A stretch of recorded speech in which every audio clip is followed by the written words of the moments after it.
ഇടുക്കിയിൽ തുടരുന്ന സഹകരണ മന്ത്രി വി.എൻ. വാസവൻ കട്ടപ്പനയിലെ സാബുവിന്റെ കുടുംബത്തെ സന്ദർശിക്കാൻ എത്തില്ല. അദാലത്തിൽ പങ്കെടുക്കേണ്ടതുണ്ട് എന്നാണ് മന്ത്രിയുടെ വിശദീകരണം. നെടുങ്കണ്ടത്താണ് മന്ത്രി ഉള്ളത്. അതേസമയം സാബുവിന്റെ കുടുംബത്തിന് പണം നൽകാനുള്ള നടപടികൾ സ്വീകരിച്ചെന്ന് മന്ത്രി പറഞ്ഞു. സർക്കാർ മരണപ്പെട്ട കുടുംബത്തോടൊപ്പമായിരിക്കും, അവരുടെ ആശ്രിതരോടൊപ്പമായിരിക്കും. കൃത്യമായി അവർക്ക് കിട്ടാനുള്ള പണം കൊടുക്കാൻ ആവശ്യമായ ഇടപെടൽ ഇതിനോടകം തന്നെ ജോയിന്റ് രജിസ്ട്രാർ നിർദ്ദേശം നൽകി കഴിഞ്ഞിട്ടുണ്ട്. 1-2 ദിവസത്തേക്കും അത് കൊടുത്തിരിക്കും.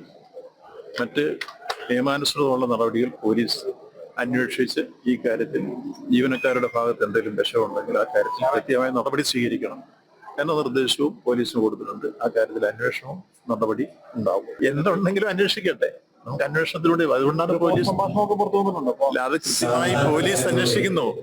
ഒരു സ്പെഷ്യൽ ടീമിനെ SP നിർദ്ദേശിച്ചിട്ടുണ്ട്. ആ ടീം അന്വേഷിക്കുന്നുണ്ട്. നിങ്ങൾ പറഞ്ഞ ഏതെല്ലാം വിഷയം ഉണ്ടെങ്കിലും അന്വേഷണത്തിൽ പുറത്തു വരും.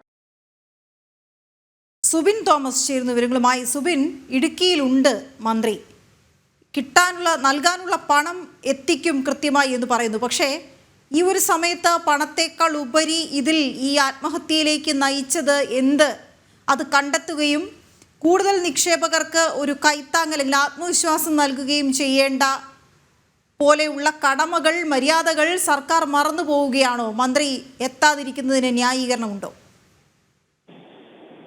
മന്ത്രി എത്താതിരിക്കുന്നതിന് പ്രധാനമായും അദ്ദേഹം ന്യായീകരണം പറഞ്ഞത് അദാലത്തിൽ പങ്കെടുക്കേണ്ടതുള്ളതിനാൽ ഇന്ന് പോകാൻ കഴിയില്ല എന്നുള്ളൊരു വിശദീകരണമാണ്. ആ ചോദ്യത്തിന് സഹകരണ വകുപ്പ് മന്ത്രി വി.എൻ. വാസവൻ നൽകിയ മറുപടി. അതേസമയം ഈ ഒരു സാബു മരണപ്പെടുന്ന ദിവസം മുതൽ, അന്ന് മുതൽ മന്ത്രി ജില്ലയിൽ വിവിധ പരിപാടികൾ, ഇത്തരത്തിലുള്ള അദാലത്തുമായി ബന്ധപ്പെട്ട് വിവിധ പരിപാടികളിൽ മന്ത്രി പങ്കെടുക്കുന്നുണ്ട്. ഈ ദിവസങ്ങളിൽ ഒന്നും തന്നെ സാബുവിന്റെ വീട്ടിലെത്തുവാനോ ഈ കുടുംബത്തിന്റെ ദുഃഖത്തിൽ പങ്കുചേരുവാനോ സഹകരണ വകുപ്പ് മന്ത്രി കൂടിയായ വി.എൻ. വാസവൻ തയ്യാറായില്ല എന്നുള്ളതാണ് ഏറ്റവും പ്രധാനപ്പെട്ട കാര്യം. ജില്ലയിൽ നിന്ന് മന്ത്രിയായ റോഷി അഗസ്റ്റിൻ പോലും ഈ സംഭവം നടന്ന 3-ാം ദിവസം ഇന്നലെയാണ് ആ വീട്ടിലെത്തുകയും ആ കുടുംബത്തിന് വേണ്ട സഹായങ്ങൾ വാഗ്ദാനം ചെയ്യുകയും ചെയ്തത്. അത്തരത്തിൽ സർക്കാർ തലത്തിൽ നിന്ന് ഈ കുടുംബത്തെ വന്ന് കാണുന്നതിനോ അല്ലെങ്കിൽ അത്തരത്തിലായ മാനുഷികമായ ഒരു പരിഗണന നൽകുന്നതിനോ മന്ത്രിമാരോ അല്ലെങ്കിൽ ഈ സർക്കാരോ അതിനുവേണ്ട കൃത്യമായ ഒരു ഇടപെടൽ നടത്തിയില്ല, അല്ലെങ്കിൽ എത്തിയില്ല എന്നുള്ളതാണ് ഏറ്റവും വേദനയുണ്ടാക്കുന്ന ഒരു കാര്യം. അതോടൊപ്പം തന്നെ ഈ കുടുംബത്തോടൊപ്പം തന്നെ സർക്കാർ ചേർന്ന് നിൽക്കുന്നു എന്നുള്ളൊരു വിശദീകരണമാണ് മന്ത്രി വി.എൻ. വാസവൻ നൽകിയത്. ജീവനക്കാർക്ക് തെറ്റുപറ്റിയിട്ടുണ്ടെന്ന് അന്വേഷണത്തിൽ തെളിഞ്ഞാൽ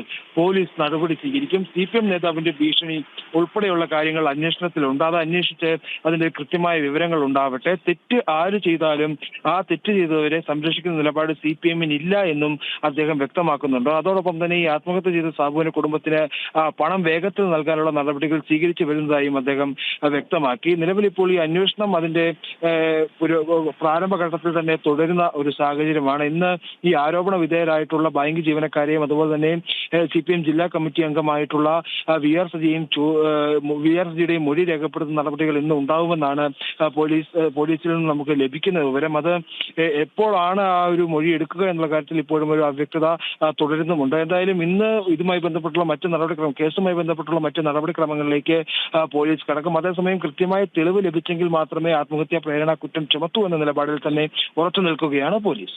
ഓക്കെ, ശരി സുബിൻ.